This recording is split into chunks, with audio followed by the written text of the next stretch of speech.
I'd like to call this board meeting to order. It is 6 p.m.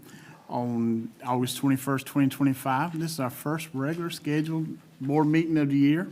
I think all the schools started off good, so we start off on the right track. So that's always good. We honored a lot of teachers and staff members today, so congratulate them.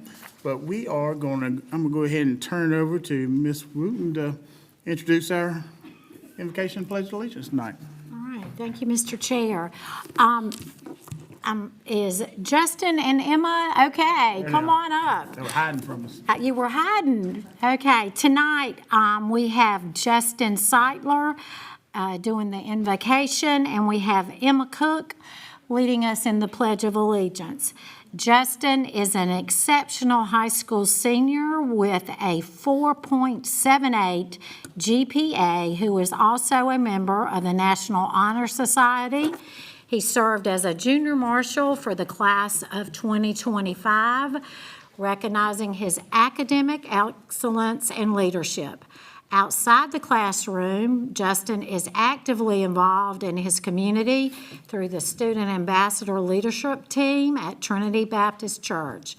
A standout athlete, he plays catcher for the airport varsity baseball team and helped lead them to a 4A state championship victory last season. His talent and dedication on the field earned him all-region honors for his outstanding performance this past season. Emma is a dedicated and accomplished high school senior with a 4.192 GPA. She serves as Vice President of the National Technical Honor Society and is a proud member of both the National Honor Society and the Beta Club. A varsity cheerleader since the 8th grade, Emma exemplifies school spirit and leadership both on and off the field. This past summer, she attended Palmetto Girls State, where she was elected to serve on her city council.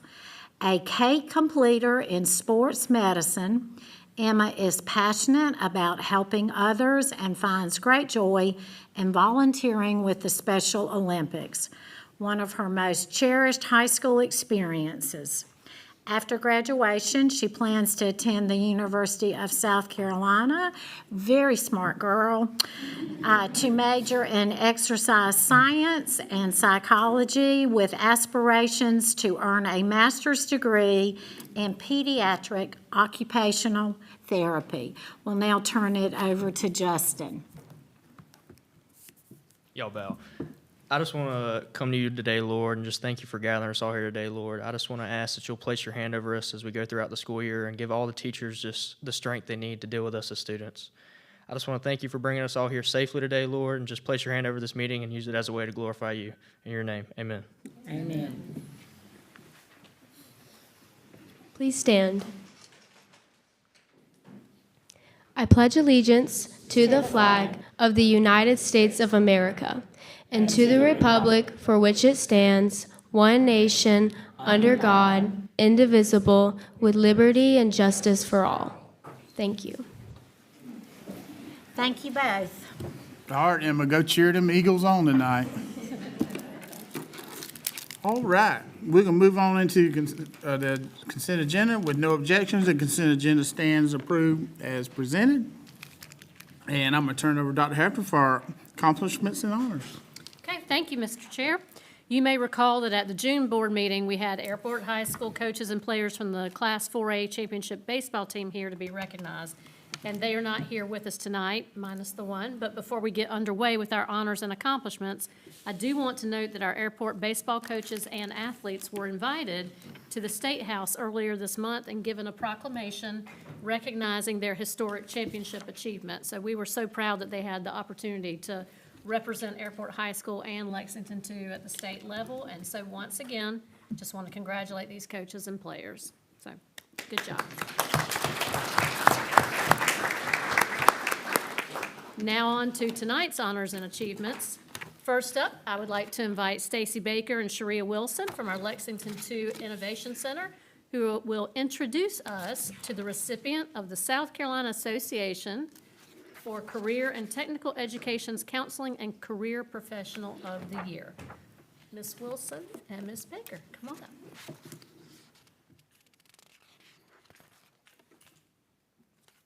Good evening. The Counseling and Career Development Professional Award recognizes career development professionals who have demonstrated a commitment to connecting students with opportunities for success, who have shown innovation in career exploration and development, who have advocated for CTE as a viable option for students. Mrs. Kimberly Plowden meets and exceeds these qualities. She utilizes components of CTE to connect students with opportunities for success.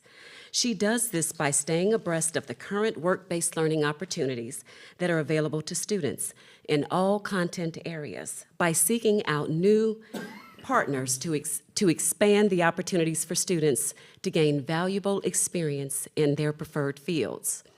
Her efforts extend to building strong industry partnerships with companies like Michelin, Zeus, and Dominion Energy.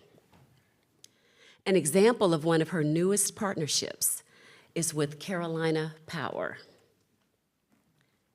Pictured here are Sean Harris and Chris Crossland.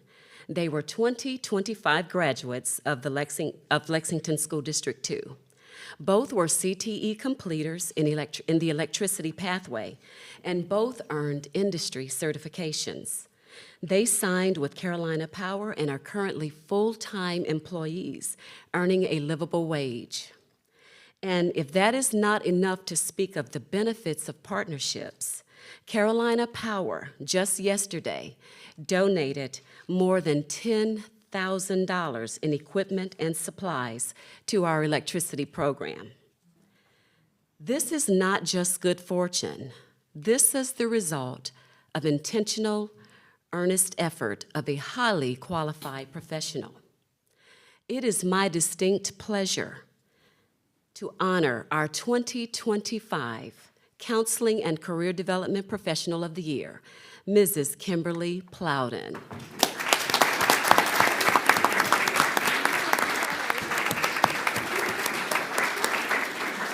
so proud of you. Thank you. It's wonderful news, thank you. Next, we have Fulmer Middle School Principal Jonathan Wilburn, who's going to introduce us to this year's recipient of the University of South Carolina College of Education's Coaching Teacher Award of Excellence. Mr. Wilburn. Thank you. Good evening. The Coaching Teacher of the Year Award of Excellence is bestowed upon my friend Roger Villegas. He is a product of Lexington School District 2. He was at Fulmer for 3 years and then graduated from Airport High School, went on to University of South Carolina, majored in education, finally found his way back at Fulmer. And I'm going to read a statement that the University of South Carolina College of Education wanted me to read. The College of Education knows that placing interns in the field is paramount to their learning. As dedicated coaching teachers in the field, the College of Education appreciates their time, expertise, commitments, and committed these outstanding mentors provide all of our College of Education interns. The College of Education truly could not accomplish our mission without these mentors. When the College of Education first conceptualized the Coaching Teacher of the Year of Award of Excellence, our main goal was to create an avenue to recognize the hard work of those in classrooms who support our mission of training teachers, especially those who excelled in this pivotal role. With the Coaching Teacher of Award Excellence, anyone, fellow teachers, USC faculty, staff members, past teacher candidates are free to nominate a coaching teacher they felt deserving of the recognition. Once the nomination is completed, a selection committee comprised of both College of Education members and public school constituents convene to review each nomination packet. From this esteemed selection committee and from all of these nominations, 3 outstanding educators were selected for this honor this year. Roger Villegas' nomination spoke to his commitment to interns and his positive attitude and disposition.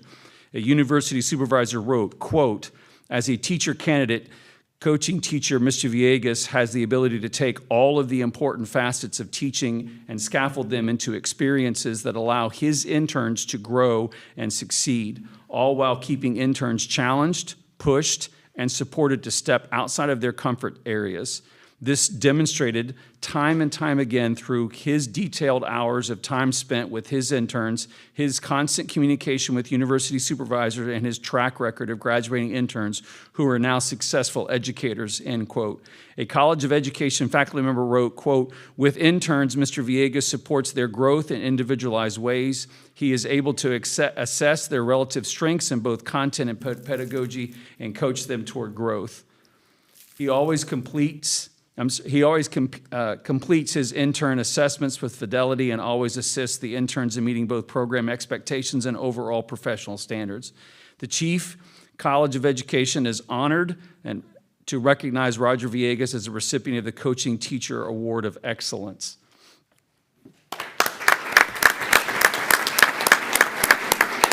Sorry, they didn't tell me I had to say something, but here I am. Just a huge thank you for the board for taking the time to recognize me. I know y'all contacted me back in May, and I couldn't make it in June, but finally was able to make it. But again, just thank you all to the board, University of South Carolina, and I'm just happy I could play just a small role in helping future educators become, or want to do this job that can be very challenging. So thank you. Thank you. Okay.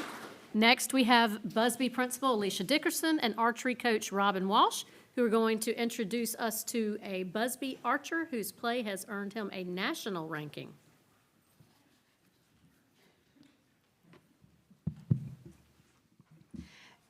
Good evening, Mr. Chair, members of the board, and Dr. Hafner. It is my honor to introduce Decker Anderson. Decker is an 8th grader at Busby Creative Arts Academy, where he maintains an impressive 4.755 GPA. He is currently enrolled in 3 high school credit courses: English 1 Honors, Geometry Honors, and Art 1 Honors. While I'm proud to highlight his outstanding academic achievements, tonight we also have something more to celebrate. At this time, I'd like to turn it over to his archery coach, Coach Walsh, and to Decker himself. First of all, I'd like to make one correction and take it up a notch. It wasn't nationals, it was the championship. So just kudos. So good evening, members of the board, Dr. Hafner, parents, guests, and those watching at home.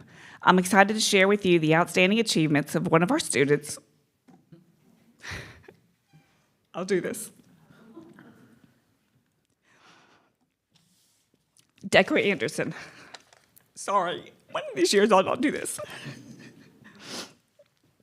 Decker, you got this effect on all women? Thank you. In June, Decker competed at the NASP IBO 3D Championship in Myrtle Beach. This is one of the most competitive archery, gets older when you need glasses closer, the most competitive archery tournaments in the nation, bringing over 1,100 archers from across the country to test their skills on life-size 3D animal targets. Decker rose to the occasion, shooting his personal best of a 285 out of 300 with 19 tens. His performance earned him, as well as our school, recognition on the national stage. He finished in the top 5% of all male competitors. He placed top 4% of the middle school boys.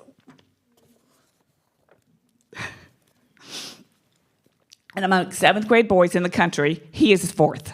Here at home, he is currently ranked number 2 in the state of South Carolina. Beyond his scores, Decker represented Busby with tremendous character and sportsmanship. He is an academic archer, balancing athletics and academics with excellence.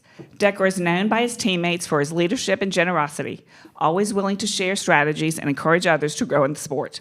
Ryan Bass, the VP of International Bow Hunting, IBO, which is originally from South Carolina as well, met Decker and his family and said, "It is great seeing our local youth excel in a sport that they are passionate about." Decker's achievements are a testament to his hard work and focus. His success reflects the values of dedication, sportsmanship, and teamwork that we strive to build in all of our programs. Please join me in congratulating. I'll do better next time. please join me in congratulating William Decker Anderson and this incredible accomplishment on the championship stage. Thank you.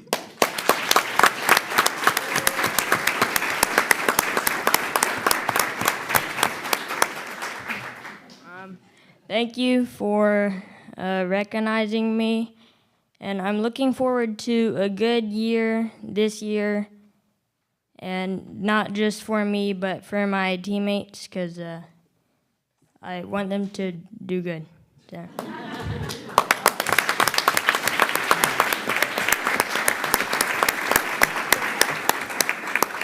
Okay, and finally tonight, we have 6 Lexington2 schools that have been selected as National Beta Schools of Merit.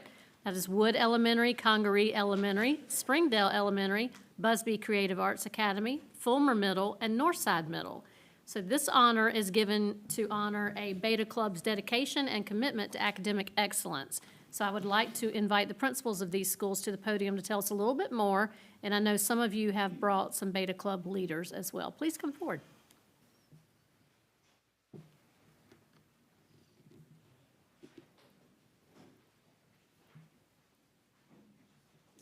We'll go first. Good evening. I'm Annette Ariel from Springdale, and I'm very excited for this opportunity. But instead of me talking about it, I brought our legend, Miss J, who has come out of retirement 4 different times since I've been at Springdale, in whatever position I put her in, and she does wonderfully, and she'll do the same tonight. So I'll turn it over to Miss J. Good evening, board members, Dr. Hafner. I am Susan Jenkinson, otherwise known as Miss J, and I am the founding sponsor of the Springdale Elementary Beta Club. And it is my honor to announce that Springdale Elementary is a National Beta Club's Merit Award recipient. A Merit Award recipient shows academic excellence, but also provides altruistic projects for our students to participate in.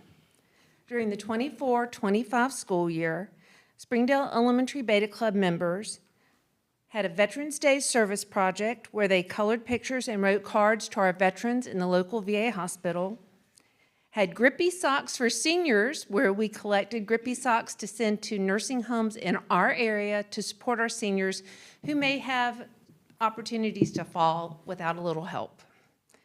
We have Donations of the Heart, which were our canned food drive, which supported Mission Lexington, which is here in our area. We also provide opportunities for our students to do service projects of their own choosing within the community. For the 25-26 school year, we will continue these projects and hopefully see our Beta Club grow. Thank you.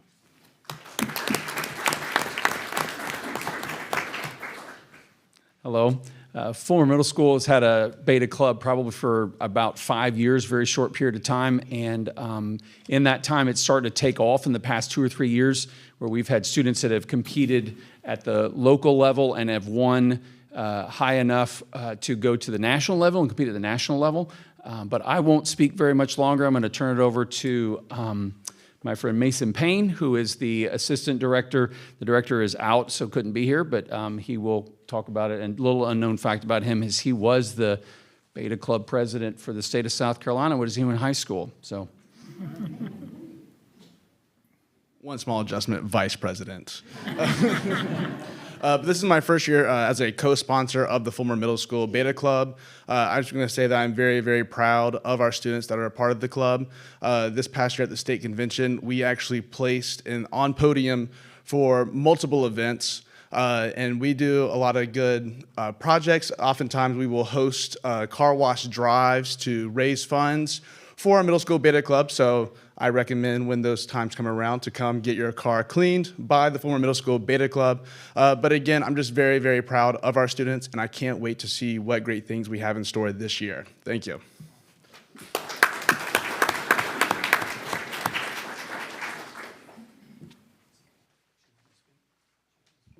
Good evening. So as a leadership school, we do believe in leadership for all students and community service for all students, but our Beta Club does some special projects, and so I think it's more important that one of our students tells you a little bit about how we earn the merit. The merit, yeah. Okay. Poor thing. Be easy on her. She's nervous. Hello, I am Kalasia Singleton, a proud representative of Northside Middle School Junior Beta Club. Last year, we had a first place winner at the State Beta Club Convention for a solo performer. Also, some of our community service projects were pet supply drives, food drives, and Alzheimer's fundraisers, to name a few.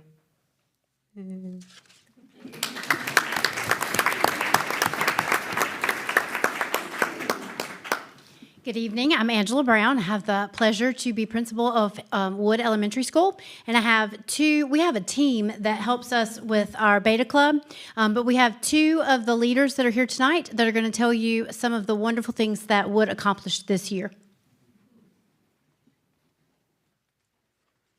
Good evening. My name is Stacy Calvert, and I am accompanied by Christy Sawyer. We have the honor of serving as the Wood Elementary Beta Club sponsors. Tonight, we are here to celebrate a year that truly lived out the motto of Beta Club: let us lead by serving others. This year, our students showed up with big hearts and even bigger ideas. They raised money for multiple charities, choosing causes that mattered to our students and our community. The students raised a little over $4,500 in total. We hosted our first Wood Elementary Sneaker Ball. It was a super fun event that the students led, brought our school together and showcased leadership, creativity, and school spirit. It also generated over $1,000. Our students completed numerous hours of community service, pitching in wherever they could and wherever there was a need, on campus and beyond. We organized a Clemson versus Carolina food drive, go Tigers, which turned a friendly rivalry into generosity that stocked shelves and supplied over 1,200 cans of food to support local families. None of this happens without support. Our Beta Club members set goals, work hard, and learn from challenges, and made a real difference. The events hosted weren't just dates on a calendar. They were opportunities for our students to practice leadership, empathy, and integrity. Leadership isn't a title, it's a choice you make every day to serve others, and Wood will keep choosing it. We are thrilled that Wood Elementary Beta Club has once again earned the title of Merit School. Thank you.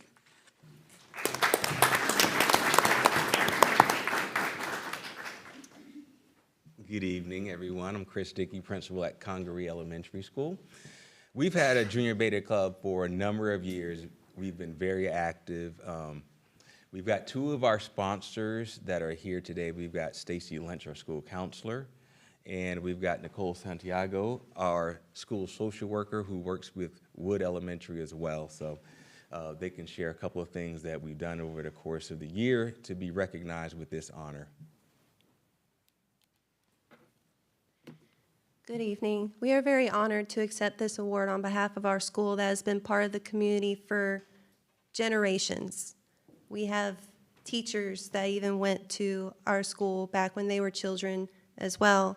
So to be able to serve our community through the Beta Club, encouraging our kids to build upon their academics, their character, leadership, and service opportunities. Previously, we had a huge anniversary for our school last year, and our Beta Club was an active part of the development of that program. Giving tours around the school, giving a history of our school from 50 years, it was inspiring to see them take initiative and lead the charge in that. We allow them the independence to guide the themes of our fundraisers that raise money for this great program. And for us as new members of the Congaree family, we hope to build upon this program in the future by engaging in more service opportunities outside of the school with our local churches, our local businesses that also have a heart for our school. So we are very honored to share a little bit about the things they've been involved in and have a bright future for them in the years to come. Thank you.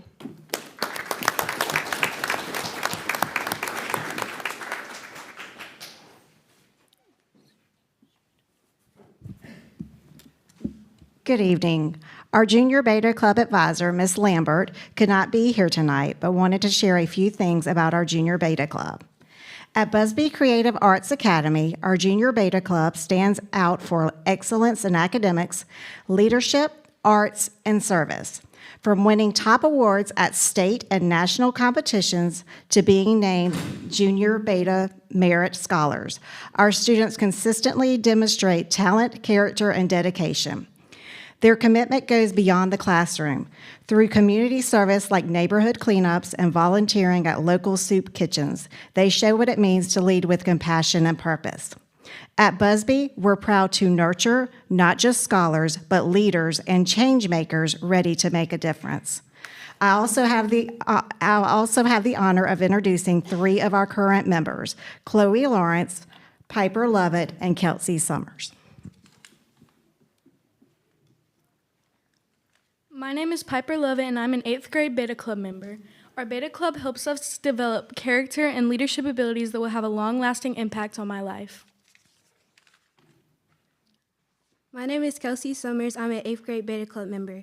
I enjoy Beta Club because we participate in community service activities such as campus cleanup and packing snack packs. My name is Chloe Lawrence. I'm an 8th grade Junior Beta Club member, and I really like being able to help the community and people outside of our school.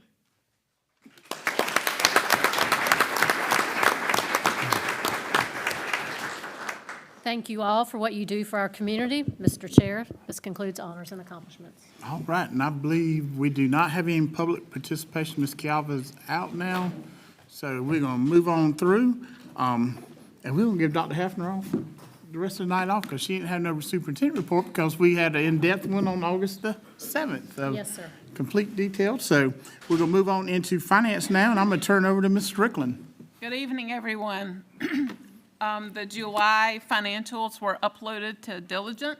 Are there any questions about the July financials? Mr. Bray? There we go. Are we going to get 25, the last year's final closeout ones? That would be with the audit when the audit's presented. Okay, Yep. perfect. Thank you. Any others? All right, without objection, the monthly financial reports are accepted as presented. Okay, next I have on the agenda the sole source and emergency procurement report and the semi-annual minority business utilization report. And I would like to call Stephen Taylor, our Director of Procurement, to the podium. He joined our team in April, so he's got a few months under his belt and he is doing a fantastic job. So I will turn it over to Stephen. All right.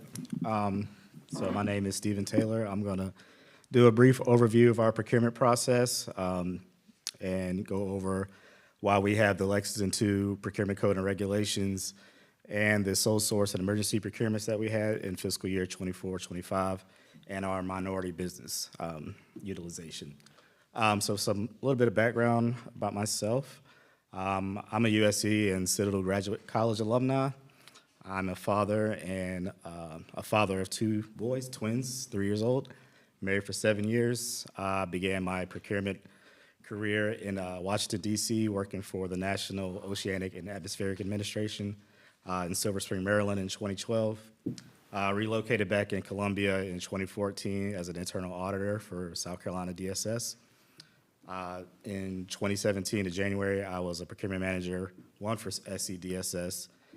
In September 2020, in the midst of COVID, I moved on to the South Carolina State Fiscal Accountability Authority. Y'all may know it as the State Procurement Office. I was there for 5 years, and as Scott said, in April, I started here at Lexington.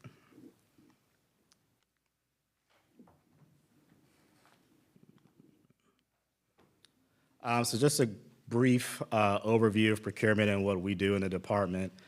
Basically, procurement is the process of acquiring goods and services.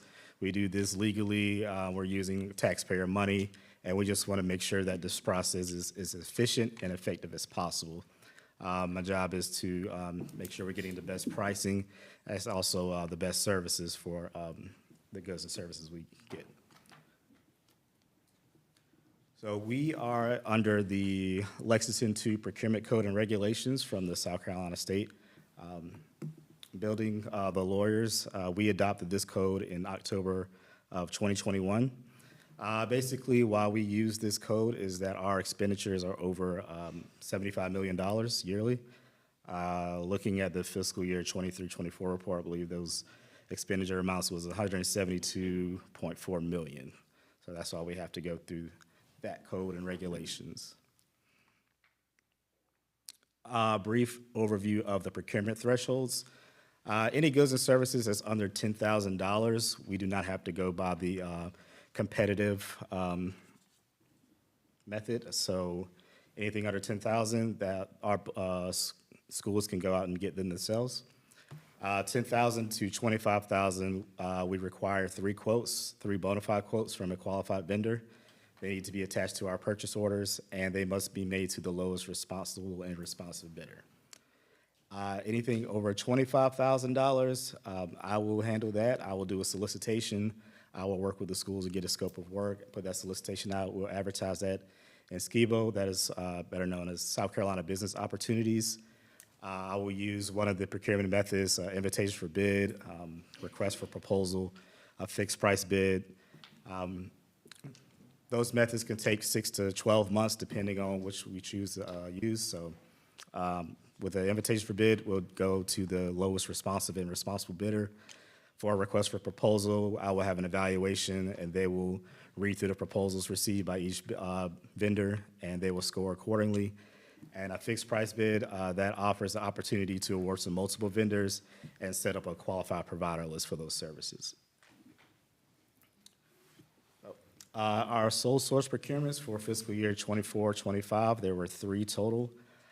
Vex Robotics was used by Fulmer Middle School for their STEM program for robotic components and supplies.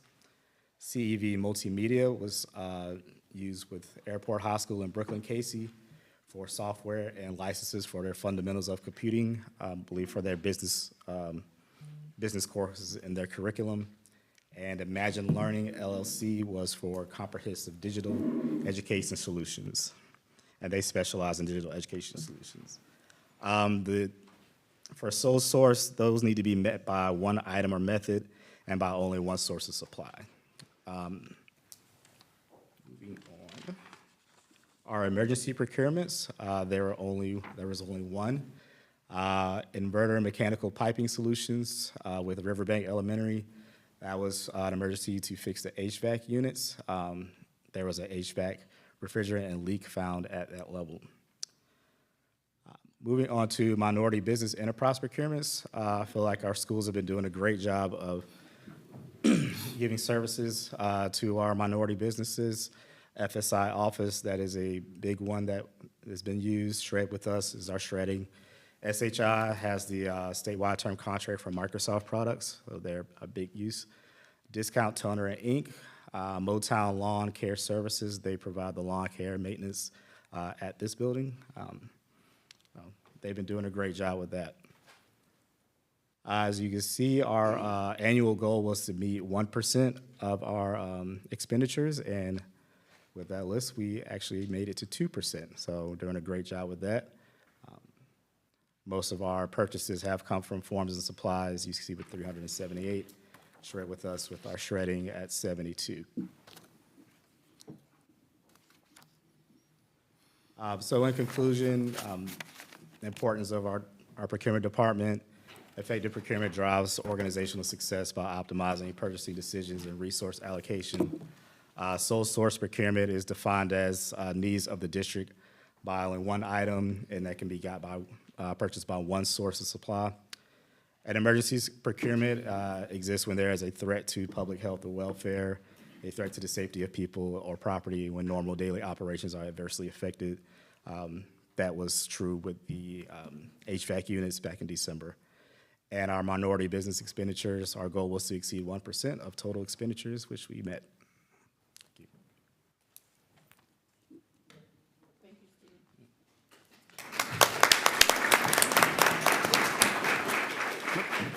You got a question? Yeah, I've got a couple questions. In the world of procurement, You ain't getting off that you're easy. almost there. Snuck right out of there. Try to. No, I appreciate that you're here. I love that you've got the federal and the state background and internal audit. With the internal audit side, we've had some changeover in the procurement world. I would love if there's time available to use some of those audit skills to go through our procurement methods in the past and experiences and see what kind of new and innovative procurement methods are out there. Because it hasn't felt like we have really kind of turned that stone in the procurement world yet. So that's number one. Number two, do we present a procurement schedule for vendors to start seeing ahead of time and for the board? That's something I've looked at. It's very common in the world of procurement, but I've never seen one here. Or do you have a plan to do that? I'm just going by what the budget is for the year. We put out the solicitations. I've been using Planet Biz. That's our new e-procurement solution. So the vendors are notified in advance that that's going to come out, and they have an opportunity to bid on it. So they're just notified when the request for proposals comes out. There's no schedule ahead of time. There's no industry day. There's nothing like that we're doing. I would like us to consider doing that. That will increase competition and get us a better deal, but also it'll make it marketable across the board. And it's pretty typical. I'm sure you did that with the state quite often. Number three, the sole sources, were they all single? They were all over 10K. I'm assuming they were all single product items. Right. They were proprietary to the solution that the schools needed. And the emergency procurement that we had on there, do we not carry an IDIQ already sitting there for those vendors so we don't have to do an emergency procurement, or was that in an IDIQ? I believe that they did reach out to one of the vendors on that, and they said that it would take like 6 weeks, so it was something that needed to be done immediately. I would love for us to look at that. That's the entire purpose of an IDIQ, that we have these emergency vendors on hand so we don't have to do an emergency procurement. We don't want to waste their time making an IDIQ, all the time it takes to make a response for it, and then no work go that way. And then you have to stir up a procurement last minute for something else. We definitely should have that IDIQ sitting there available. And then lastly is, I know we have just a minority business report. Do we do any other set-aside reporting? SDV, OSB, women-owned, 8A? Is it just minority? Just minority, but on the vendor application forms, I have added for women-owned business as well. So if the set-asides were just going so far for women and minority? Yes. On the form, if it's possible, just for tracking, I think it'd be great to add service disabled, 8A. I don't know if we have Hub Zone here, but let's get to what the rest of the world of procurement has so that we can start tracking it and seeing which ones of those set-asides make sense for us to use in the future. Definitely. That's all I have. Thank you. Glad you're here. Thank you.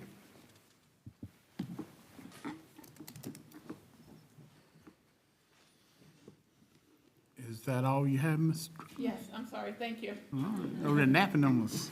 All right, we're going to move on into our National Human Resource Director of the Year, Dr. Cooper. Thank you, Mr. Chair. I'm going to call up our Director of Human Resources, Stephanie Hux.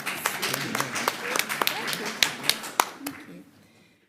Ms. Hux is going to provide our timely vacancy report. Thank you. Good evening, Mr. Chair, board members, and Dr. Hafner. I'm here to provide you with an updated vacancy report as of this afternoon. We currently have 12 support staff vacancies and 4 certified vacancies, 2 of which are special education. So, are there any questions? No questions there. Thank you. Thank you, Ms. Hux. That concludes our open session report. All right, we're going to move on into instruction and turn over to Dr. McDonald. Thank you, Mr. Chairman. Good evening, everyone. First up tonight, we have a report from the first 10 days of school enrollment, which you all have access to, and you can see we provided you with a comparison of where we were in 24 at the first 10 days, and then where we are this year after the first 10 days of school. So that's my report. I'm happy to answer any questions you have. Yes, ma'am. Point of order. Ms. Burkett, you want to turn that on so that... There you go. There we go. I noticed that we level off in 8th grade, and then in high school, we're losing numbers across the board in both high schools. Can you comment on that at all? So, to give you a reason, I don't have one. I don't have a specific reason. Of course, a lot of that deals with that becomes the age where students can leave school lawfully. We have a number of students who leave school to go to work, and so I think that's where that number really looks. We are going to be doing some additional work with that, just trying to understand that. We track all of those. We have to account for every single one of those high school kids for every year. So if we lose one kid, we have to account for it because their what would be their senior year, we have to provide documentation to the state as to where they may have gone. And that gets challenging sometimes when we're trying to track down kids who have left the country, kids who have, changed their phone numbers or other things. But most of that deals with that age when students can leave school. So if the students have withdrawn with the knowledge of parents, do we inquire from the parents or the students why? I believe the schools do ask that information and encourage them to think of things and work on things such as adult education or GED programs, but many of those parents in that situation are just not, they do not reply. Okay, thank you so much. Any other discussions? If they go to governor's school, is that a totally different thing, or does that number still stay with their high school? So the governor's school number, as I understand, will go to the governor's school for Okay, counting that's purposes, what I was- yes. All right. Is that all you have? That's it for that. And the next item we have tonight is we are presenting to you the Fine Arts Strategic Plan. And to do that, Mr. LeBlanc is going to come up, and I believe he has some guests to help him with as well.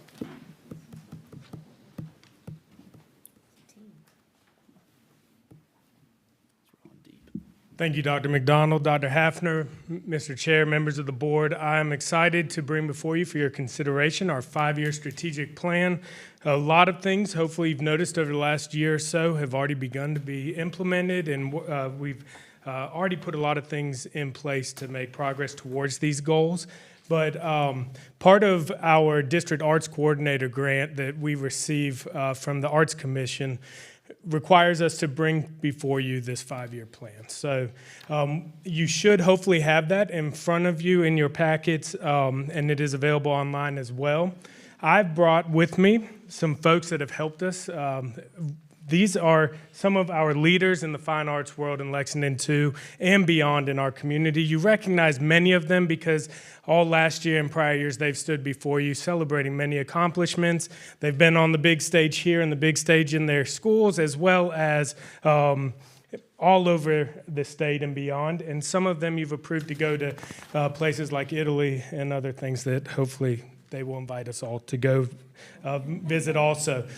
As part of this process, we started this a couple of years ago, and these folks behind me, I'm not going to take a lot of the time, but they spend a lot of time developing our mission, our vision, our reason why are we doing what we're doing in our district, how are we going to serve our students and the community best. They established the belief statements that you see on the board right now and also in your packets in front of you.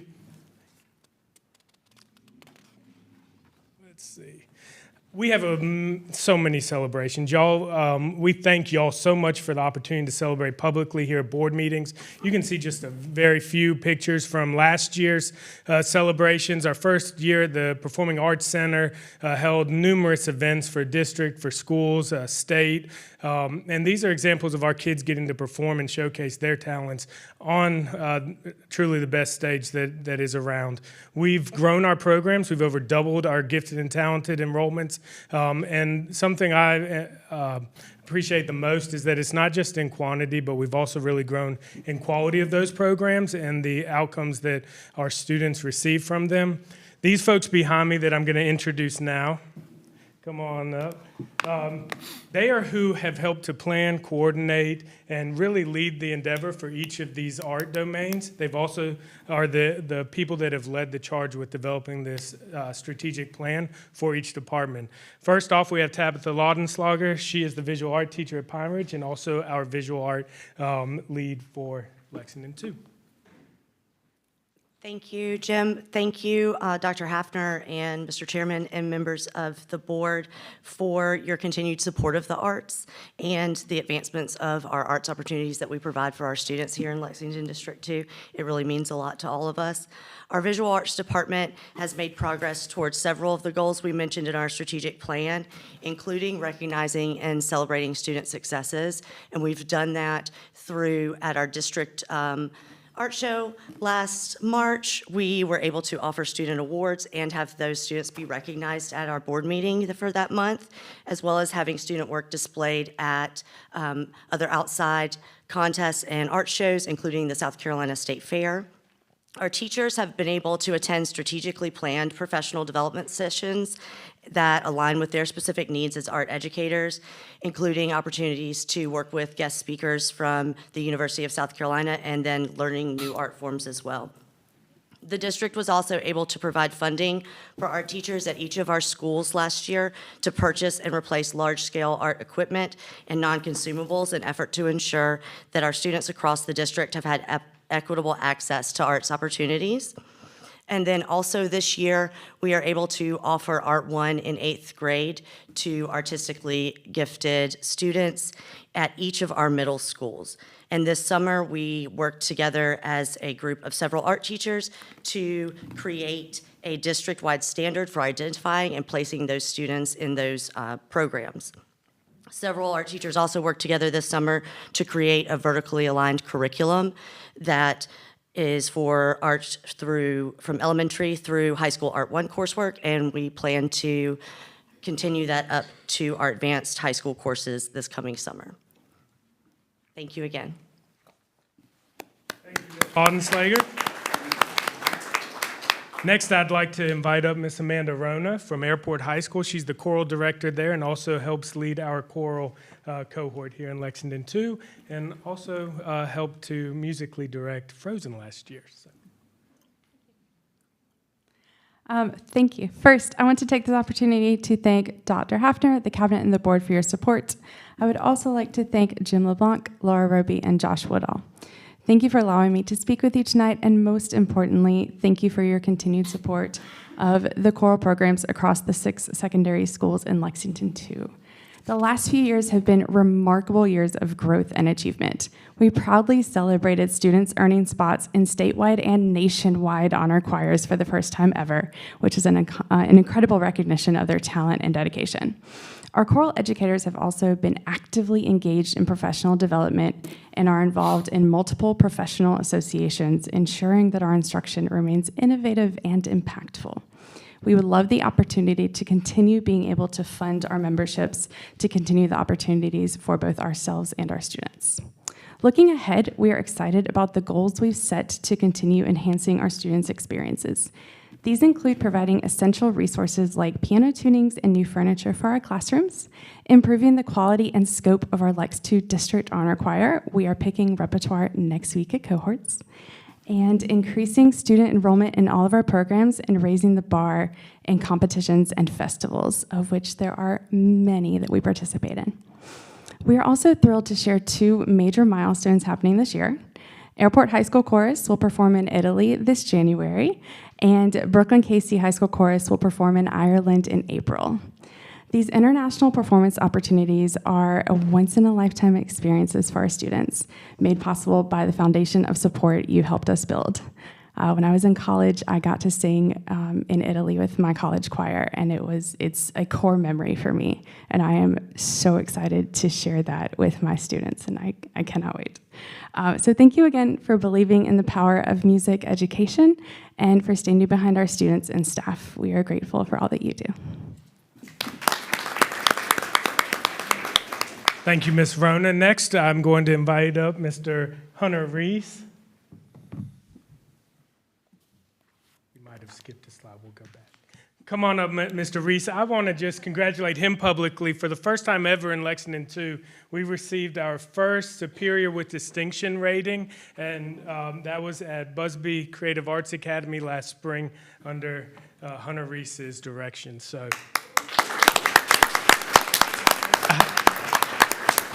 that's the highest award you can get at a competition. Good evening, Dr. Hafner, Mr. Speaker, and the board. Thank you for having me come and speak. I have a couple things I want to mention that we've been working on in the band director cohort. One of them is our focus on professional development.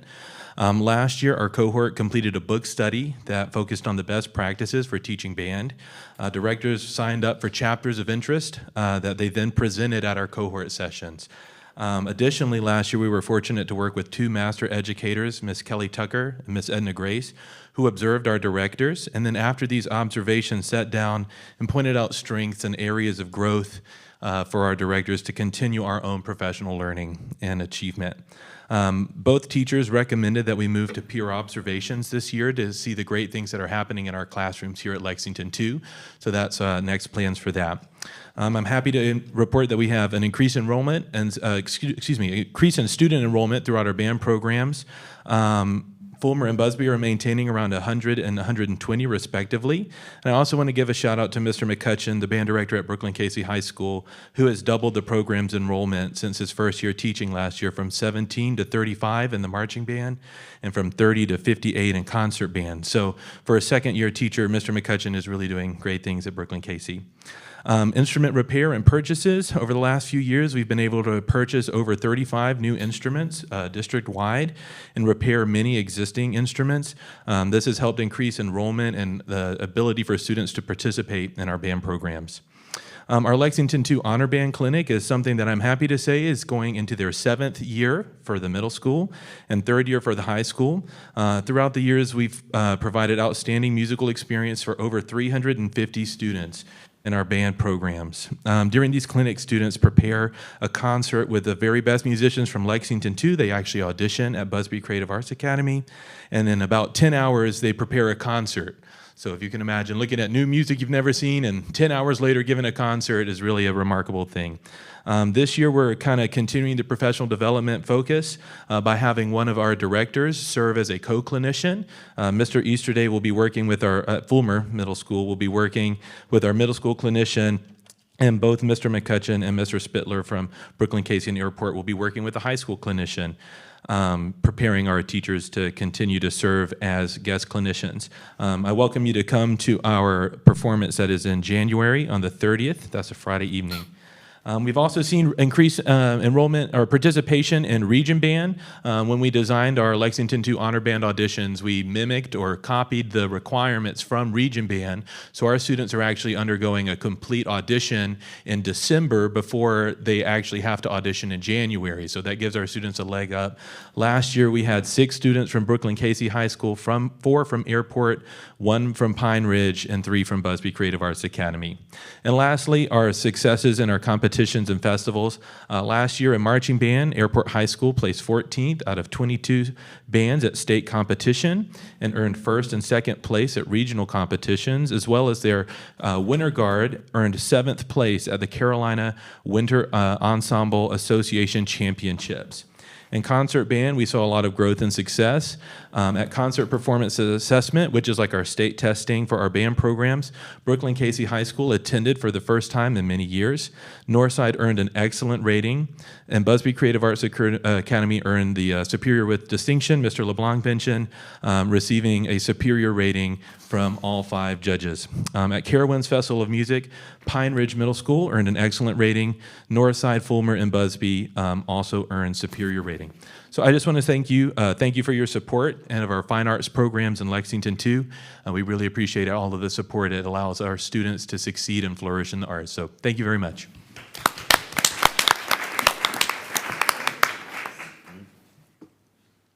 All right, next I'd like to invite up Mr. Jeff Chen. He is the orchestra teacher at Brooklyn Casey High School, and he also has helped to lead all of our district orchestra clinics that we've had, as well as help serve in our summer camp the last 2 years.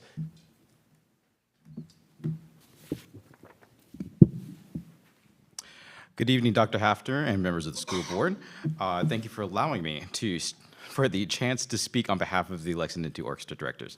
Last year, I had the chance to showcase our all-region and our all-state students, and frankly, I was incredibly nervous, and I still am. Hence why I've decided to write down everything for my script today. I was also told upon coming here that I had to cut a lot of it, and I didn't. So I will speak fast and hope that what I lack in organization, I gain in charm. The orchestra's Lexington2 set out to achieve the following goals and define our strategic plan. We planned to increase enrollment, which includes recruitment to middle school and high school programs, increase participation in the South Carolina American String Teachers Association and SCMA events, as well as an annual district honors orchestra, which I believe is going into its 4th year. I wouldn't quite remember because I wasn't here for the first one, to allow students to audition and perform more challenging music. We are also trying to provide ample materials, equipment, and overall resources to support the orchestra programs. We are aiming to provide opportunities for development with local communities, universities, and other professional organizations, and providing quality and specialized professional development to our orchestra directors. While we are working to fill and continue the last goal of providing PD for our orchestra directors, especially since many of us are either within our first year of teaching or within our first 5 years of teaching, myself included, I would like to share some of the following achievements. I say some because I know that I'm missing a lot of them, and especially many that were accomplished by former directors such as John Rogers, Colin Richardson, and Adam Rafferty. Let's see. All right. So, former middle school recruitment events with elementary schools, airport high school recruitment events with formal orchestras, participation in region orchestra concert performance assessment, solo and ensemble, American String Teachers Association Eclectic Styles Workshop, the American String Teachers Association's Violin Viola Choir, the American String Teachers Association Celebration, Carowinds Music Festival, and Disney Imagination Campus. Brooklyn Casey had a recruitment concert with Northside Orchestras, purchases of new music and new instruments across all programs, purchases of, I was redundant in that, excuse me, Brooklyn Casey Foundation grant for new instruments as well. Airport High School purchased 2 new basses. That was very iconic in 2024. Significant participation in the LexingtonTwo summer camps these past 2 years. Airport High School Orchestra performed at the LexTwo Gala. The South Carolina Governor's School String Faculty workshopped with the Brooklyn Casey Orchestra students in 2024. Airport students participated in many of the South Carolina Youth Philharmonic Orchestras, student participation in all orchestras at the University of South Carolina String Project, and then most recently, Brooklyn Casey High School Orchestra just had their trip to Disney World Orlando, where we had a workshop as well, and literally also this morning, we just got 10 new guitars. And so, thank you so much. Awesome. Thank you for all your support. Thank you, Mr. Chen. All right, next up, I would like to invite this duo. We have Kayla Jennings and Stephanie Walker. Kayla Jennings is the dance teacher at Saluda River. Ms. Walker is the theater teacher at Saluda River, and they help lead our theater and dance programs, and they've been an integral part for well over a decade with building those programs in our district. So welcome aboard. Thank you. Thank you. Thank you, Mr. LeBlanc. Thank you so much, Dr. Hafner, the cabinet and board for your support of our dance and theater programs here in Lexington2. As Mr. LeBlanc said, I'm Stephanie Walker, theater teacher at Saluda River. And I'm Kayla Jennings, the dance teacher at Saluda River. We have been so proud of all of the ways that we have shared our programs in the Lexington2 community. One annual highlight for us has been SCTA's Theater for Youth Festival that Saluda River hosts and our students at Saluda River and Busby participate in. This event allows students to compete, learn, and network with other theater students from across the state, earning superior and excellent ratings. Busby and Saluda River also competed at the South Carolina Dance Association Sponsors Competitions last year, where Busby earned 2nd place and Saluda River placed 1st. And we have big plans for this coming year to continue to compete. I like trophies. This past summer, Ms. Walker and myself worked with the South Carolina Arts Assessment Program to help write dance and theater assessments that are going to be piloted this year and will be available for all dance and theater teachers across the state. All right. So some additional community events include performing at the State House during our Arts Advocacy Week, the KC West Columbia Parade of Lights, Riverbank Zoo, Fireflies baseball game, and more. The community has also graciously reached out to sponsor several of our events. LexingtonTwo now offers theater and dance at the elementary, middle, and high schools with designated classrooms that meet the state's opportunity to learn standards. Thank you. I absolutely love my Marley floor. Our after-school gifted and talented classes for dance and theater have also grown.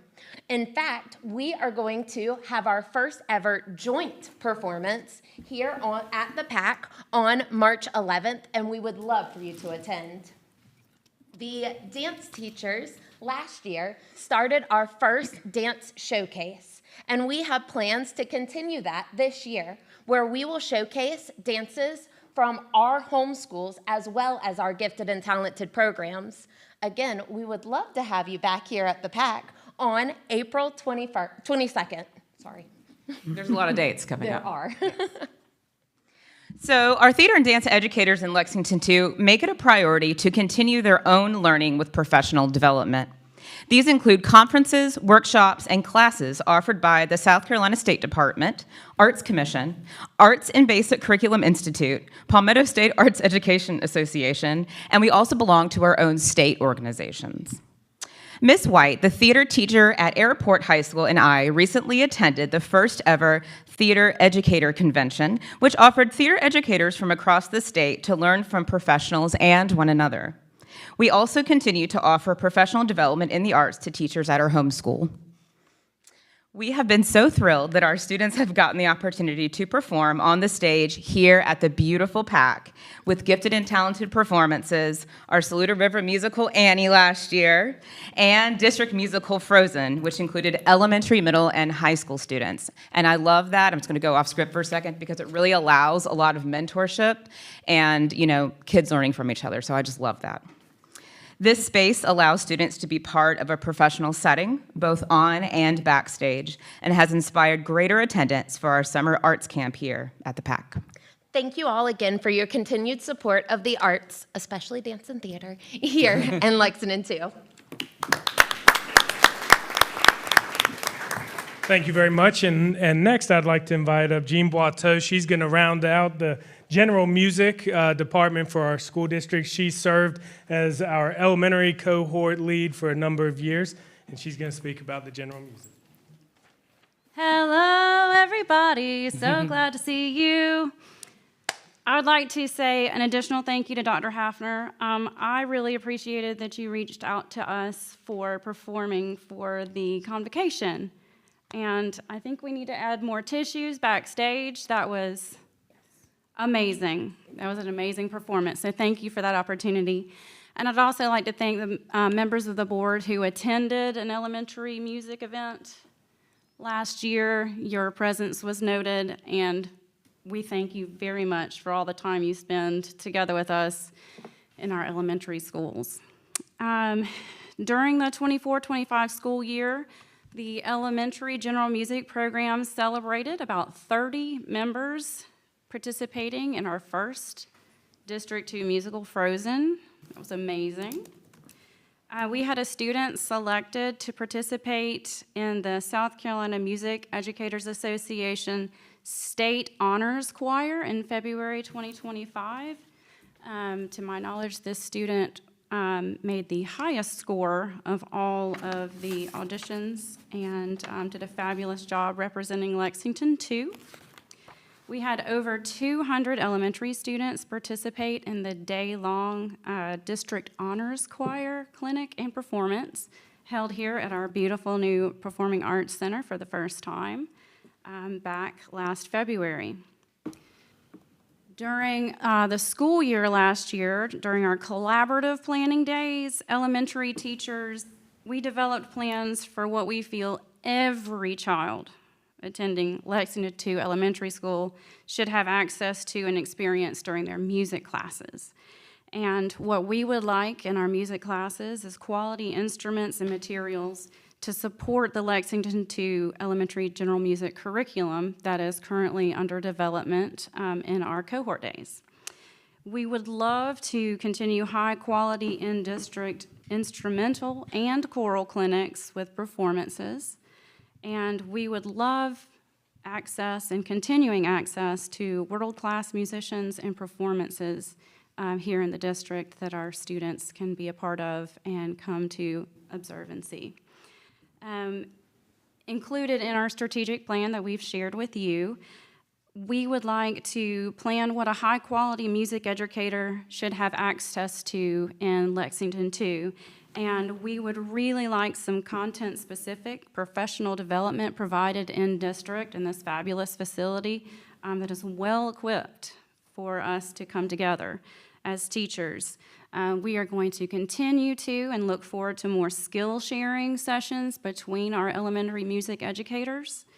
Our curriculum development and refining of our curriculum development we're looking forward to as well.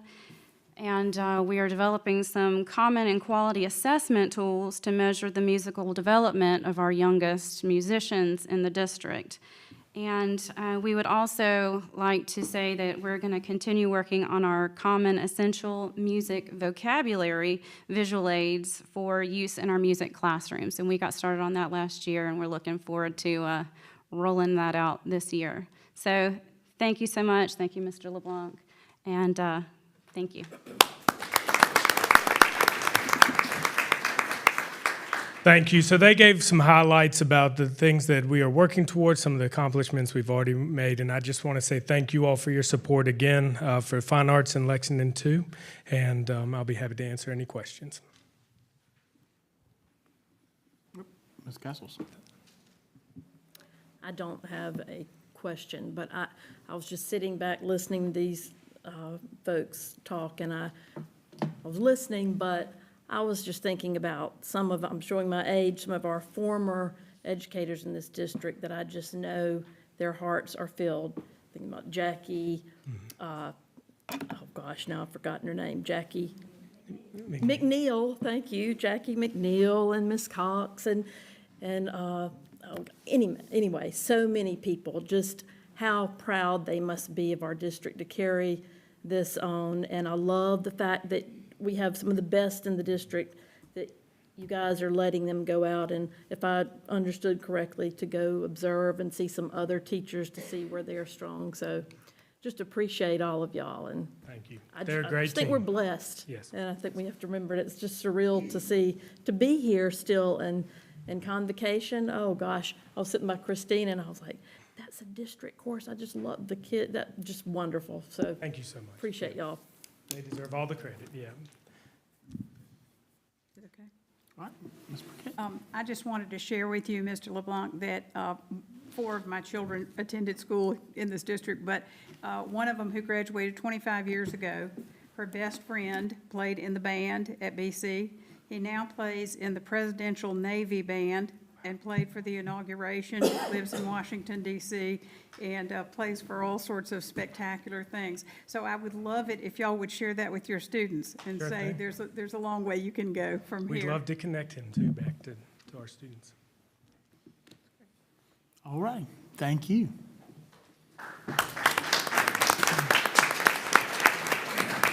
We're gonna move on into operations now. and I got an instruction question since we hadn't hit instruction. I know ABC is probably a little early, but the email today came out about e-learning days, which I was super excited. I think that trends with our whole goal of student outcomes being number one focus.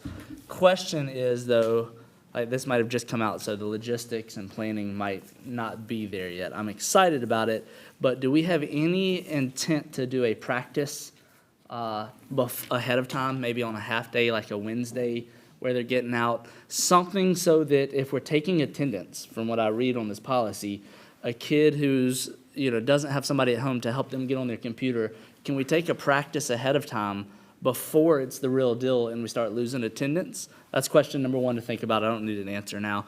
And then number two is what I have seen struggle, and I don't see near what y'all see, but are teachers with kids either in or outside of the district. It's going to be very difficult to do synchronous learning while you also have your child next to you, assuming at the same time trying to monitor their synchronous learning with their teacher, either in this district or another district or whatever. And so, I'm not here to provide answers, but if we haven't, can we look at options like finding those teachers ahead of time and seeing if there's TAs available or the coaching teacher coaches and all the interventionists, all these certified teachers we have out there that might not be responsible for a classroom on that day, but could potentially help cover for these working moms on that day when they're trying to do synchronous learning from their house to kids while their kids are sitting right next to them trying to receive synchronous learning. So those are the two things that popped into my head, and I would love, again, I know it just came out today, but I would love if we can get an update on that and really be proactive with it so that those e-learning days, hopefully they don't happen, but if they do happen, that they can be successful. Thank you. Noted. Thank you. Perfect. All right. Mr. Warren. All right, thank you. Before Mr. McPherson comes up, I do want to make note that you have the 24-25 and 25-26 CPF progress update attached here to Diligent. We've already over halfway either completed or having started projects in the 25-26 CPF plan, so well on our way to accomplishing a lot more great things, facilities, this school year. So that's in there for your review, and happy to answer any questions or provide any additional information on that. So now I'll call Mr. McPherson up to the podium. Like I said, a lot of good things have happened here in the last year, especially this summer. Thanks in part largely to Ms. McPherson and his team in our maintenance facilities department. So he's here to provide us with an update on some of those key items that we want to bring to your attention. So. All right. Well, Mr. Chairman, Dr. Hafner, members of the board, thank you very much for having us up here today. My name is Bill McPherson, Director of Operations. This is kind of an update of where we are. Maybe, maybe not. There we go. Quick rundown of the. All right, this is a great one. That's fine. A quick update where we are in this district. About 2 million square feet of buildings, about 4,000 acres of land, about 1,700 HVAC units.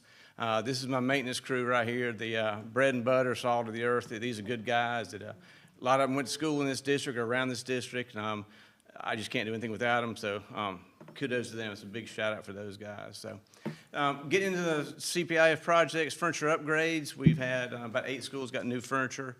A lot of that stuff's kind of coming in now. Riverbank got some the other day. Next week we got Busby chairs going in, so we got some getting all that furniture in for us out here. HVAC control upgrades, upgraded 4 different schools. We've got about 11 of them we've been upgrading lately in the last couple of years.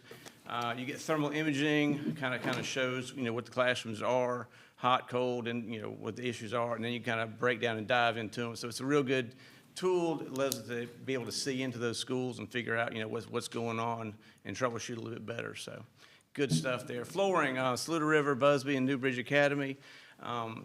We've been putting some new flooring in there. So the thing about flooring is that with summer cleaning, there's only 39 days in that summer, 39 business days to get all those floors clean. So 2,000 square feet, that's about 52,000 square feet a day they got to clean. And that's pretty simple if the schools are empty, but what do we have? We have, boys and girls, well, not boys and girls, but, you have Camp Gigi, Camp Learn Some More, you have band camp, you have open houses, you have all sorts of stuff going on. So we're having to work around all that stuff to get these floors clean. So we're looking for innovative ways of kind of removing stripping and waxing of floors, which a lot of y'all know from the past. So in Busby here, we put Texas granite. This does not require stripping and waxing, so we're trying out that floor to see how we like it. We swapped some carpet out in the orchestra room over at Busby. We put in these new floors, 37 restrooms in Riverbank. Got rid of the VCT. VCT has cracks, little boys miss, so it causes a lot of issues right there. So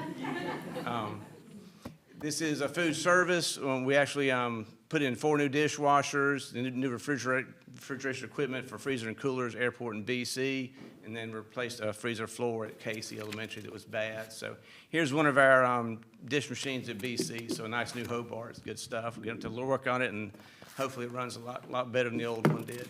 So concrete and asphalt work, 4 schools, Brooklyn, Casey, Riverbank, Casey Elementary, Pine Ridge. Did a lot of work there, so the handicap ramp installed in front of Casey. Before, they had to kind of go all the way down the sidewalk and kind of walk back, so this cuts out a lot of work for those guys. A ramp on the backside of Riverbank to kind of help get kids out of school too, so that was good. At BC, the city of Casey did a big project out there, and y'all probably, maybe cursed them as the road was blocked off for a while or something like that. But I just got this picture because I wanted you to see the size of pipe they're putting in there. So there's me standing in that piece of pipe, and it's monstrous right here. On the right side is a big old, where they dig a hole, they put a big old thing in to kind of keep the sides from collapsing. It doesn't look real big, but there's a 16-foot extension ladder in the back of that thing. So that is a absolutely huge hole they have in the ground. So we didn't do that, but it was kind of neat to show. So I didn't want to do that. Yeah, that's definitely. So We allowed them to do it. That's right. We got them to do it. So this is the dance room at BC High School. Project Matt was involved with, and there's another Marley floor. We got a Marley floor shout out a minute ago. So that's awesome stuff. We like those floors. This is our theater room right here. And then we also have offices and locker rooms in there for the thing. So it's a good addition to BC High School. And I'll get this clicker down in a minute. This is a break room out in the I-2 Tech, and I took another picture. I got the wrong session loaded up in here, I guess. So, but it's an older picture. But anyways, back in I-2 Tech, they didn't have a place for teachers to take a break in, and so we added in. Had to bust a hole in the wall, put some drain, pull some water in. Put in a nice cabinets back there, sink, refrigerator, so they got a place to take a break in back there. And actually, while we're doing that, we punched a hole out here and put a drinking water fountain out there in the back. So now, like Dr. Vance was saying, it's kind of a self-contained area. Teachers can do their instruction, have a break room. Kids can use the restroom. They got a place to get water. So versus walking down the hall a little bit. This is a picture. Get it on it. There you go. This is a picture of a naked football field out here at BC High School. So while we had the turf off, there's some underground detention system underneath that thing, and you can't really access it unless you kind of cut the turf. So it's been there for 10 years. We took it off. Forest and Wildlife, one of our contractors, came out and helped us inspect that and then clean it out a little bit. It really wasn't bad, so it was good to get in there and check it out while we had the turf off. Old turf at BC High School, new turf there. So this is a real nice design. Appreciate Matt's involvement in this project. Kind of got a good engineer who's kind of helped design it and manage it. And this is a really good look, really good look for that. Airport High School, 300 wing. We had a big a sewer line that kept stopping up and causing lots of issues. So we dug down. It's about a 10, 11 foot in the ground there. Fixed a bunch of issues in there and kind of put it all back together. So. Fun stuff. And a little aerial view of the tennis courts at Airport High School, and then the new ones here. So you got a nice blue. We did a gray border, just like we did last year at BC High School, gray border with the burgundy interior. So that looks sharp. They should be state champions playing on that field. So Airport High School, here's the football thing, old football field, and then here's the new football field right there. So that's a great design. Mr. Fiddler, he did a lot of research, and it was kind of nice to see something look that good and that awesome right there. So we also did some upgrades on the back of the scoreboards. That's something that him and I were working on. And then the sign guy said, well, hold on, because they're kind of making a run for it. So we held off on getting those done. But when they got it, we upgraded them, added some verbiage on there. And that's a great addition to Airport High School, both fields. We also painted the field house and renamed it there. So that's the look right there, which is a very good thing to do. Newbridge Academy, this is an old office in there. We fixed that sucker up. This is for the SRO, new paint, new floor, and new HVAC. On the left here, this is what we're doing. We did the entire CEC, and now we're kind of going through Newbridge Academy. On the left, the old school, the old rooms. So you got the old nasty carpet that's 20, 30 years old, built-ins and all that. We're stripping all that stuff out and kind of going back. So on the right's a nice modern room. This is room 203. The target program is kind of expanding, so they need more room. So we put a wall, put some water in, drain, put a whole new electrical system, and kind of got it operational. So now they have one area that's kind of like a kitchen. We knocked a hole in the wall to the other room, and that's been like a living room. So you can transfer the kids between the two right there. Pine Ridge Middle, we tore out that big old huge front office right there. Put in new flooring, put a new desk in, so that's a really nice look, a really clean look for that school. So good job, Karen. helped me out with that project. So we also tore out a bunch of lockers, and about 500 lockers in the hallway, painted the whole school, fixed the floor, so the hallways are nice, big, open. And then out back, we had a lot of issues with some erosion and stuff, so we put in this retaining wall to kind of help with that. And this is a retaining wall on the other side, so that really helped clean that area up and make it nice. Backfilled it in, put some grass in there. So Wood Elementary, if y'all remember, the front of this school, there was a light blue down on this end, there was a yellow in the middle, and dark blue up there. So I was given directions by Miss Brown to make this nice, clean, professional. So we painted everything on the black, outside on the black like that, which was really nice. Inside, we picked a nice, good blue, painted the whole school up, went back with the same blue color throughout the interior. Put a new roof on that in the primary side, which is awesome because that was one of our schools that had a lot of leaks, and we were fighting a lot last year. This is another picture of the room. The trim metal is going on black, which matches what we did downstairs, so it's a continuous good look on the inside. And we're putting a little playground out back. So this is a little playground. They poured some concrete in there today. They're going to turf it and everything. So this will allow, because right now with certain grade levels, they're not allowed to send all the kids to recess. They're having to kind of send part of them and not send part of them. If you're rotating through a group of teachers, that kind of interferes with instruction. So this way, her whole grade level will be able to go at the same time. So that's good. And Northside Middle, come on. There we go. We got a new roof on that school, and that was school number 2 with leaks, so we've been fighting that one a lot. So it's good to have a good new roof on that one.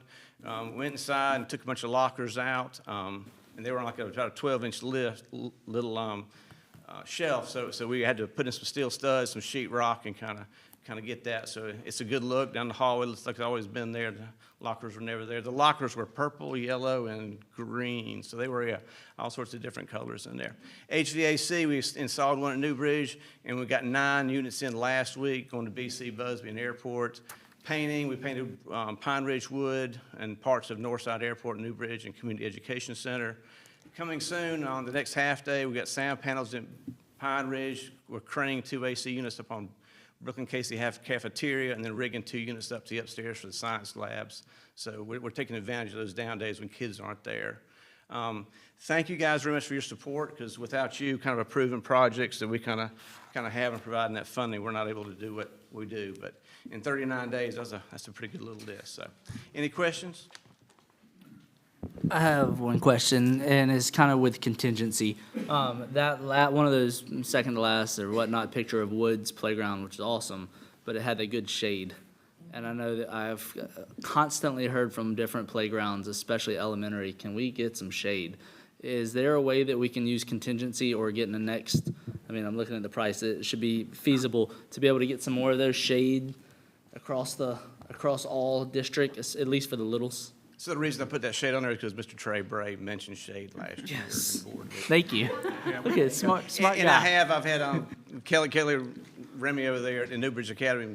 She's wanting some, so we have that in there. We're looking at that, trying to figure out what size and shape and all that stuff. So as we put ones in, as we're going back and kind of doing some retrofit, we are too. So that's definitely a priority for us. Perfect. And the only other thing was a shout out to Casey and McClam, because I would have bet money that there was no way that parking lot was going to get open at BC before school started. It's beautiful. When you see and they smashed it. And I also enjoyed State Street being closed. It was quiet. Yeah. Life was nice. So Our kudos goals- to them and to y'all. Our goal was to have the field finish first, and we did. So Yeah, we beat them. yeah. I like it. No, that was good. Great partnership, and they kept us very well informed throughout the whole project. So They had a foreman, Steve, who was just the most, he was all about customers. He made that place immaculate when he left, and I was like, wow, that was impressive. So, good man. Yeah. Anybody else? Yes, ma'am. I was just going to say, we have some awesome grant writers in this district, and that would be a great thing. I think we did that a couple of years ago for the shade and get some community members involved with that. Be wonderful. I just wanted to recognize that is a tremendous amount of work. So thank you for that. Thank you for the documentation and photos, because it's great to see it all. I just, sometimes can't get over what we have to accomplish in few days. So thank Amen, you. amen. Yes, So- so thank you for that, first of all. I did want to just double check and make sure that all of our HVAC units we're cool, every school is cooling, and we're all good at the moment with HVAC. I'm never going to get where I have every one of them working, ma'am. We put a blower motor in the BC High School room 209, the next day the compressor went out. It's like, we can't win for losing. So we are fighting Have a s- diligently. We okay. have stuff ordered, and every day we're on there, we're looking, we're getting guys, we're fighting the fight, so, Okay, yeah. very good. And we're in a lot better place, but it's, for some reason, and Angela Wood can attest to, Angela Brown can attest to it. We went home on Friday from Wood, came back on Monday, and it's like 10, 15 of them down. It's like, how did that happen? I don't know. Right. But it's the curse of starting school. Okay. So, Very but we good. are Well, it was the we are coolest, definitely when the fighting kids it. came back, I think it was the coolest week we've probably ever started sure. school, so that was a Since I've been here, blessing That was, this year. That was, back my to prayer school. was answered on that. Yeah, must have been. So, okay, thank you. Yes, sir. To that, sorry. I'm not sure where I heard this, but what about the roof at Springdale? I heard there were some issues there. So when we did the expansion and added to it, we have a new roof there, a new roof on the back. So there's a section right there in the middle, the media center, that has an old roof. You guys approved a project in CPI for 24-25 or 25-26. I wasn't able to get that design bid out and all that. So next summer we're doing roof work at Springdale, Saluda River. Busby. One other one I'm Busby. working on. Busby. Busby, thank you, Busby. So yes, sir, that's coming down the road. So. On the HVAC side, do we rent temp HVAC when these air conditioners go out? Do we just shut a room off, or do we have a 15 portable units that we move in? How do we handle that? So What's we our have slack? we have some portable units. I have rented stuff in the past. Spent a lot of money and didn't really do a lot. Right. So unfortunately, nobody's really stocking parts these days. So you want a compressor, yeah, you got to wait 2 days. And so we're into that. So most of the time, if the principals, thank you guys very much for what you do, they find some way, they shift the kids around a little bit and try to give us a little time to get a part to fix it. I can imagine it's difficult, especially in the first couple weeks, to try to shift your room. If it's something where in a future CPIF, which I'd assume would fall into capital, that we could put a few more where we purchase our own large rental movable units, that might be something that gives us a little bit of slack to cover, so that we're not asking a teacher a day before school, or I'm trying to move 50 kids. Maybe we have enough, but if it's to a point where we need to move classrooms, maybe we look at purchasing. I don't know if those units are worth a darn anymore or not, but something to think of. No, definitely. Thank you. All right. Yep, Oh, I'm sorry. Ms. Castle had one? This is not for you as much, but this whole topic, I know you guys have tons of stuff to do, and it doesn't always go on schedule, but I would like to see if maybe next year we can, it was a lot for some of our teachers when they, especially if they're on the schedule of being painted or polishing the floor. I feel like we had a time for the whole district that schools are closed for blah, blah, blah. And we have some principals that probably feel like, oh, I can let some of my teachers in if they're getting ready to start their classroom and they haven't been able to, but maybe we could be more flexible with our administrators, and if they feel like, hey, teachers, I'm gonna be up here on Sunday from 10 to 3, if y'all feel like you, because all teachers do not put their room together at the same pace, and when you have to take everything off the wall and get all that, that is very stressful, and that has nothing to do with your curriculum and all those things. So maybe if we could not necessarily say Lexington2 will be open from, but maybe some of our administrators, if they feel like they could go up there for the weekend, which some of them probably do anyway, but we have some rule followers, and they probably are like, this is what it says, so we're not going to be able to open. So that's just we could remember that for next year for our teachers to be able to prepare. All right, any more questions? All right. Thank you very much. Thank you. Thank you. All right, we're gonna move over into old business now, and we're gonna have a consideration of first and final reading. I'm sorry, second and final reading. Yeah. Mr. Chairman, I make a motion that we approve the final reading of proposed revisions to Board Policy KBE, Relations with Parent Organization, proposed deletion of board policy LEC support organization, and proposed revisions renaming of administration rule AR LEC-R support organization to new administration rule AR KBE-R relations with parent organizations. I had a motion and a second by Ms. Rucker. Any discussion on that? All in favor, say aye. Aye. Motion carries.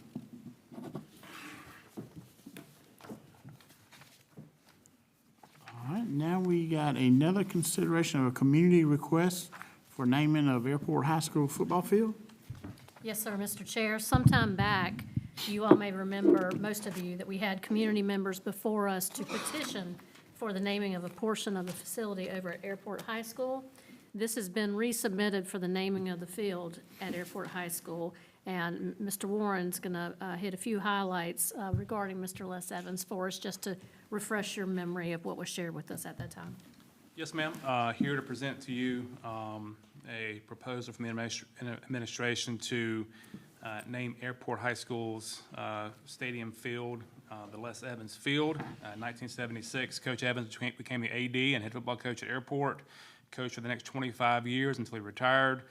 Some of his accolades: 6 region championships, state playoffs, 18 of 25 years, upper state champions, 9 times Coach of the Year, Columbia record Coach of the Year in '81, WIS Coach of the Year, 6-time Columbia Area Coach of the Year, North-South Assistant, North-South Head Coach, Schramm Bowl Assistant, Schramm Bowl Head Coach in 1992. He's in the South Carolina Athletic Hall of Fame, 2004, Airport Athletic Hall of Fame, 2004, Distinguished Coach Award by the South Carolina Football Coaches Association. Many accomplishments on the field, mostly the way he touched the lives of students, athletes, coaches, community, teachers, administrators he worked with. Was like a father figure, much more than a coach to his players. Continued to support his programs on most Friday nights. You can find him at the stadium. Very strong member of his church, Springdale Baptist Church, with his family, a man of strong beliefs and values. And so, with that, we bring this recommendation to you to name the field the Les Evans Field. All right, thank you. All right, do I have a motion or anything on this? Mr. Chairman, I make a motion that we accept the administration's recommendation of naming the Airport High School football field after Mr. Les Evans. All right, I have a motion and a second. Any discussion? All right, all in favor say aye. Aye. All right, motion carries. Okay, we're gonna move into new business now, and we are consideration of first reading of proposed revision of board policy. Mr. Chairman, I make a motion that we accept the administration's recommendation for proposed revision to board policy IJOA, field trips, proposed revisions to exhibit file IJOA-E, field trip or event chaperone statement. All right, had a motion, and I got a second from Mr. Bray. Any discussion on that? All right. Oh, This Ms. would be Bray. interested to know what, we're talking about doing a background check on every mom that gets on a bus with the third graders to go to wherever. Is that correct? And do we have that money allotted somewhere? We do.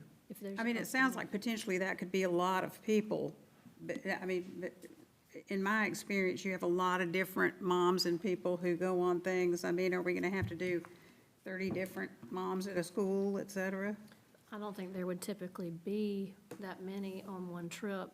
No, I don't mean on one trip, but I just mean cumulatively. Typically, those costs are incorporated into some of the costs possibly, but mostly activity funds, school funds. That's something that we feel is very necessary to be with our children while they're away from the building. So, Okay, thanks. Any more discussion on that? All right. All in favor, say aye. Aye. Motion carries. All right, we got another one, BEDB. Mr. Chairman, make a motion that we approve the first reading for proposed revision to board policy BEDB board agenda. All right, got a motion and a second by Mr. Bray. Any discussion? Well, I would like to propose an amendment to it, and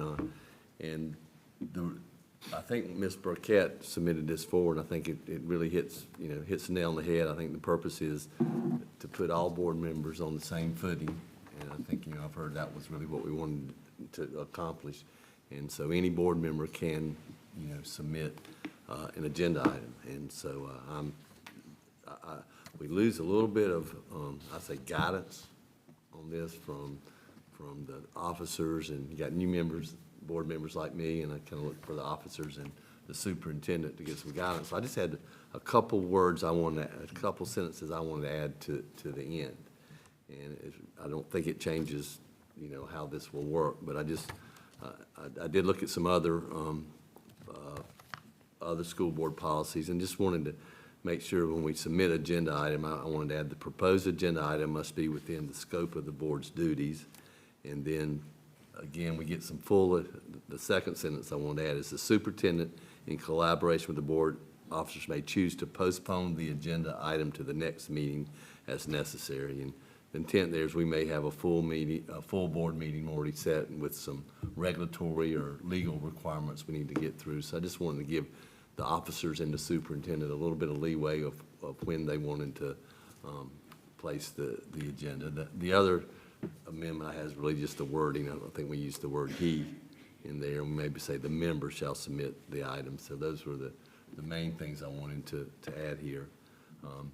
The other item for discussions, I think, is if one board member now can get something on the agenda, I think then the whole next paragraph could be stricken, because I really didn't even know how that would work without having a board meeting for an agenda. But now the public can just get one board member to sponsor an agenda item, and it'll be placed on the agenda. So I don't think that's necessarily, I relate it to, we're elected officials, a representative democracy, and anyone in the public can come to us and get our support to place something on the agenda. It'd be much like, I couldn't go to the State House and put something on the agenda. I would have to go through my representative. So those are the two things. Again, I love the intent.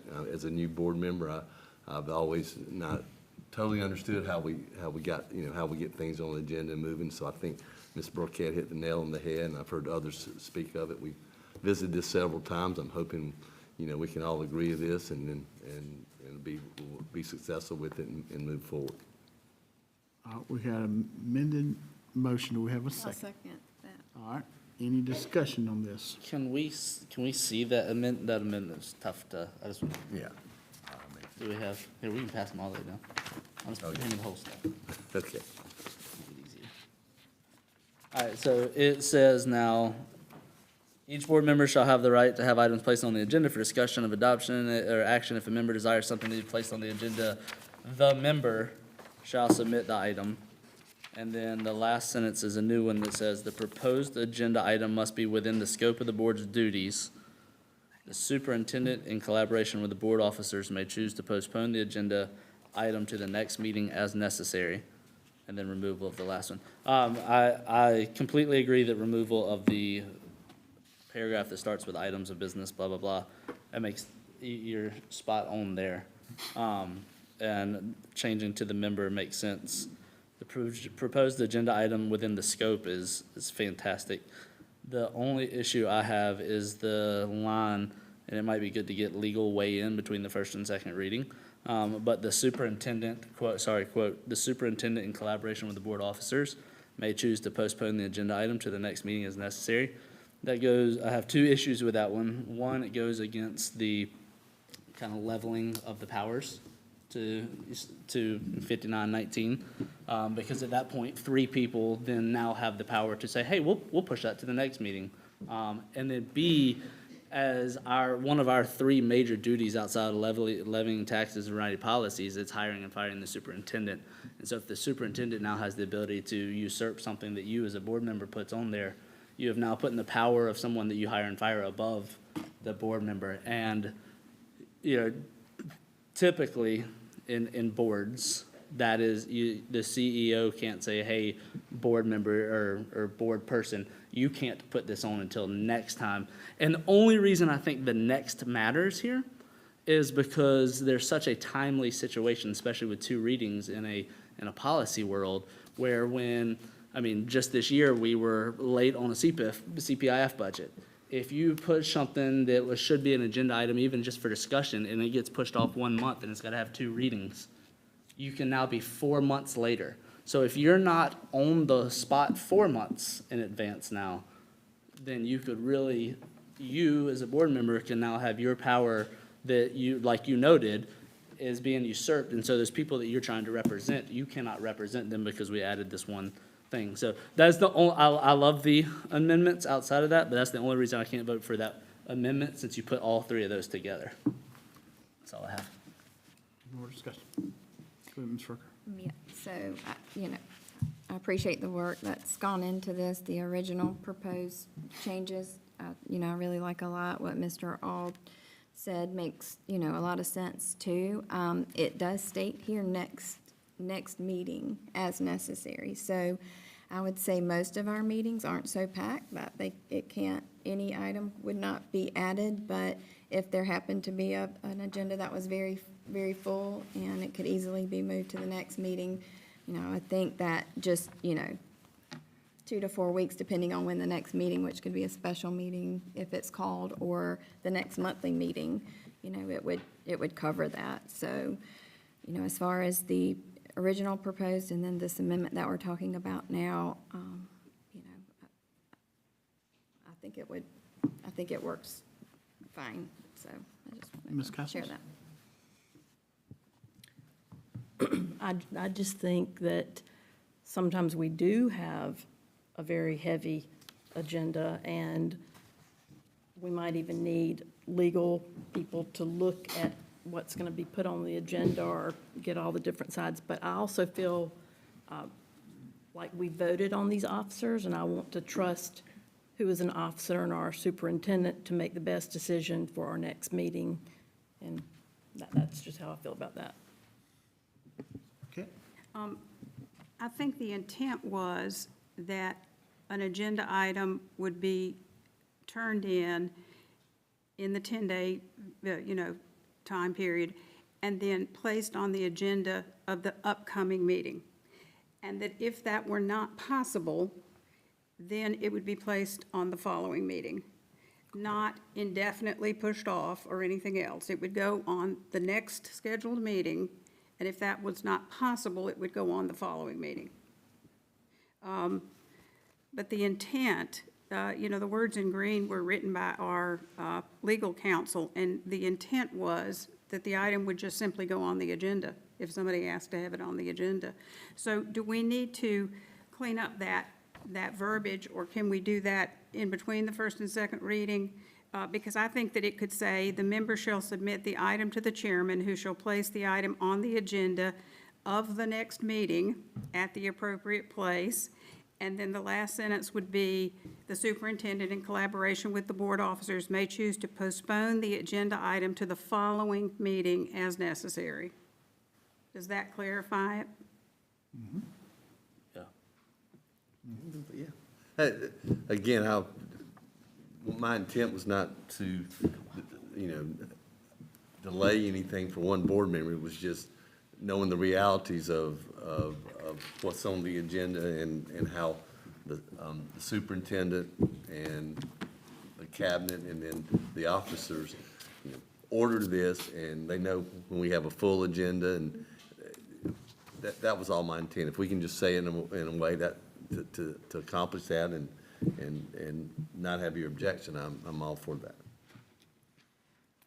All right, so we need to vote on the amended motion, right? That's the one we got I open just now. inquire, are we voting on both things, the change in verbiage and the removal of the paragraph? We're voting on both of those at one time? Okay.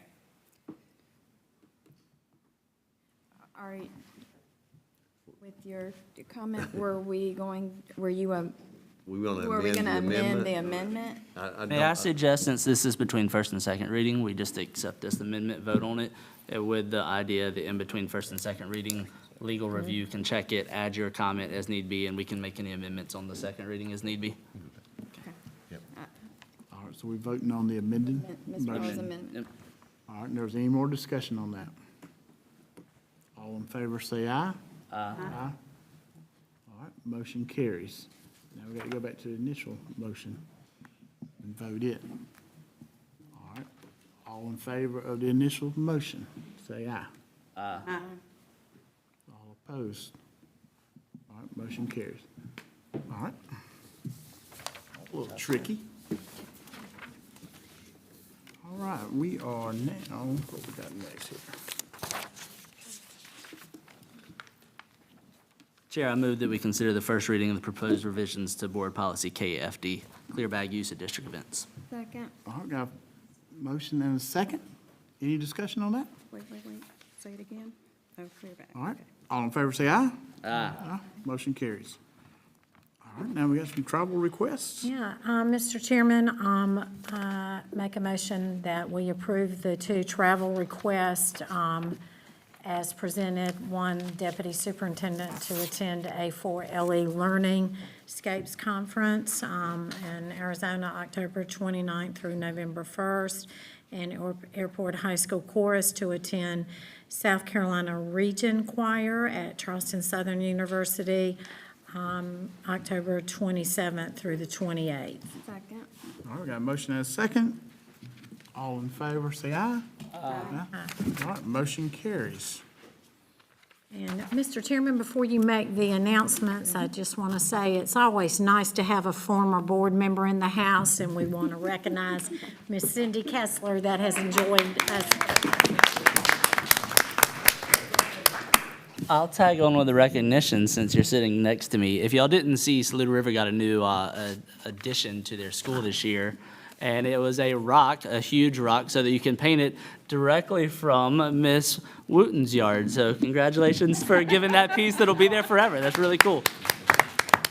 It was an honor to give it to Saluda River.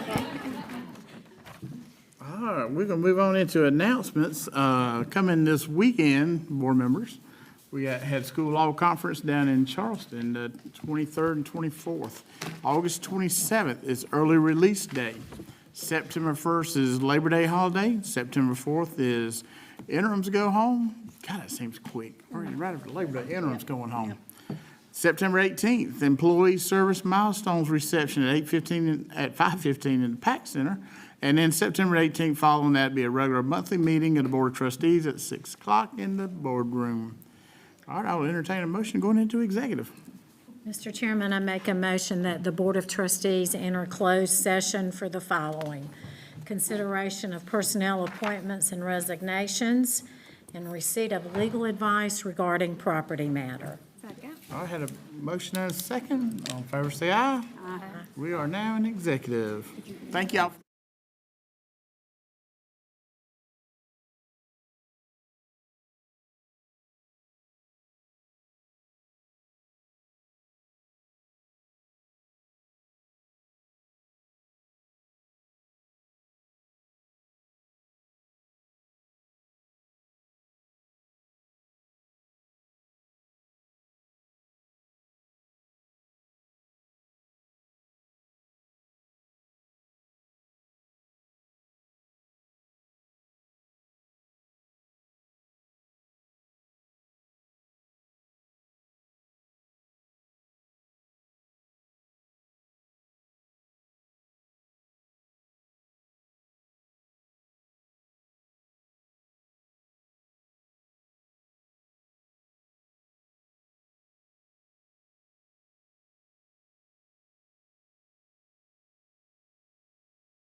make a motion that the meeting be reconvened in open session and the appropriate affidavit executed. Motion and a second. Mr. Chairman, All right, go ahead. Mr. Chairman, I make a motion that we accept the administration's recommendation for personnel appointments, resignations, and reappointments. Motion and a second. And then, All in favor, say aye.